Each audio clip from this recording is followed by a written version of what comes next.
All right, let's talk about empathy at work. So, because this is such an innate strength, something that you don't necessarily need to like channel or lean into to make it happen and make it be strong, there are many ways that this can show up in a work environment.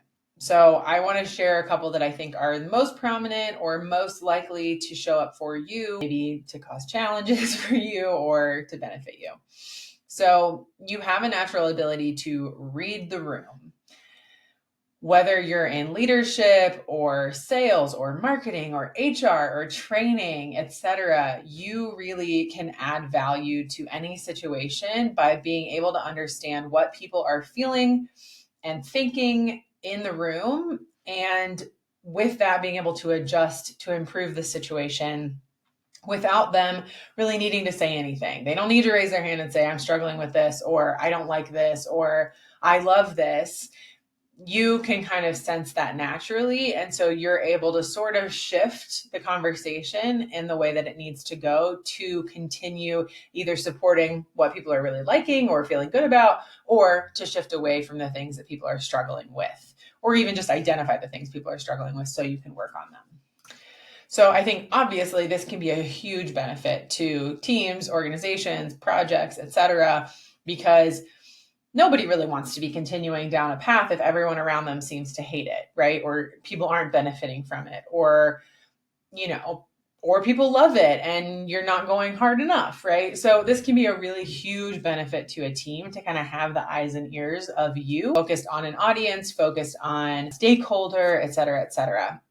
However, one thing to notice and just like keep an eye on is if your reading of the room is causing you to feel stuck, or it's keeping a project or a plan from moving forward because of your noticing these conflicting feelings of people around you. Sometimes, and this will come up a bit in a couple of the videos today, sometimes with empathy, because you're taking in so many feelings, you're taking in so much information, you might find it hard to take action at times because there's just so many competing thoughts. And you're like, okay, I need to deal with this. I need to deal with this. I need to deal with this. I need to communicate this. So just notice that. Notice if a project is getting stalled because you're thinking about too many other people's perspectives on this particular project. Now, I mentioned in the introduction that most of the people I know who have empathy not only in their top 5, but like as number 1 or number 2. This creates a unique opportunity for either immense growth or significant challenge if you work in an environment with a person or multiple people who have empathy very low in their strengths. It can be an opportunity because you can really help bring emotional intelligence to the situation. And you can ensure a balance of progress-oriented thinking and feeling-oriented thinking. You can make sure that the other party is taking feelings into consideration. They can make sure that you're taking action without getting lost in the feelings of it all, right? So there really is this opportunity for growth, for productivity, when those two parties kind of match in a team.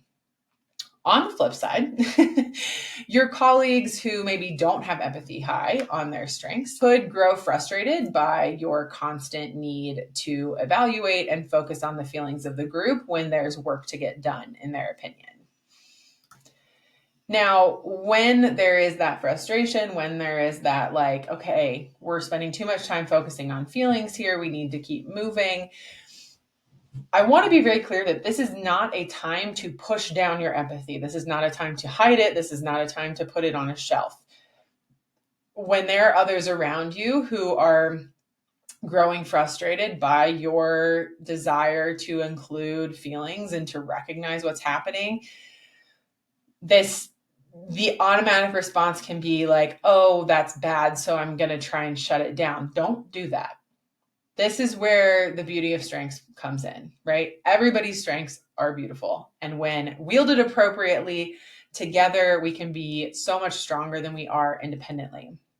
But if someone is kind of pushing you to stop thinking about feelings and stop worrying about feelings, this is the time to really just ask yourself and be very clear with yourself about how leaning into your empathy can improve the outcomes of the team, and where you're leaning into empathy is not as called for and maybe is holding things up. You are capable of being rational, right? Just because you live in a world of feelings and you're able to feel them and express them does not mean that you cannot be rational.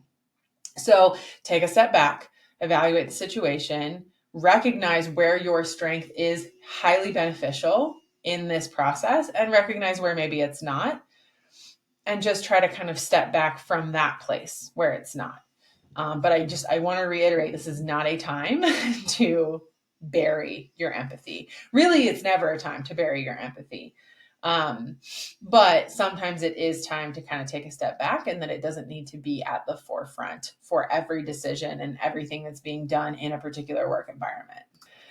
It's also an opportunity for you, if you have a good relationship, good rapport with other people who maybe have empathy lower on their strengths report, to really share the ability that you have to help colleagues be more aware of others and the impact that they have on them. We all know, we've all been in work environments with people who just are kind of bulldozers, right? And there's nothing wrong with a bulldozer. A bulldozer plays a part. A bulldozer has a role. So I don't say that to put down someone with a different strength. I just say it that sometimes there are people who are blinders on, let's do this thing, I don't care about the collateral damage. You have an ability to help take those blinders off a little bit.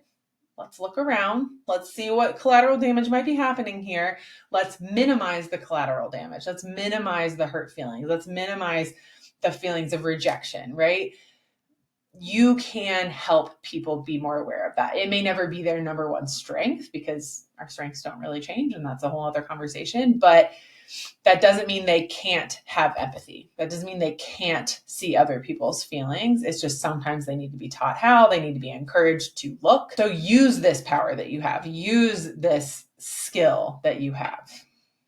Now, one important thing for you and your well-being, and we'll talk more about this in the tips and tricks section, is to find ways to empty out or decompress every day.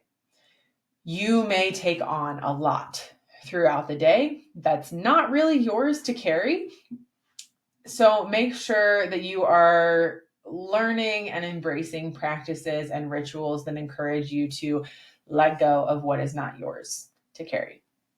Okay, that is a little taste of empathy at work. I hope this kind of got the wheels turning, gave you some things to look out for in a work environment, and just things to kind of keep in mind to protect your own energy, to protect relationships, to keep everybody moving in the same direction. If you have other things that come up for you as it pertains to empathy at work, I would love to hear those. Please hit reply and let me know. Let's hop into our next video, which is empathy in life.